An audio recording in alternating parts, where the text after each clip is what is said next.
আমি এখন আছি সিলেটের জৈন্তাপুর উপজেলার আগুন পাহাড়ে।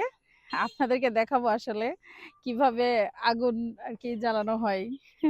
এখানে আগুন জ্বলে আসলে মূলত গ্যাস থেকে। এখানে যে একটু একটু করে দেখেন গর্ত করা হয়েছে।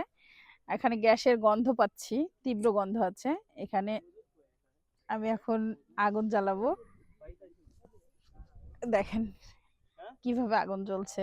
মানে এখানের এই যে 4-5টা ফুটা করা হয়েছে, মানে অল্প একটু গর্ত জাস্ট, এবং চারিদিকে আসলে আগুন জ্বলছে, এমন একটা অবস্থা।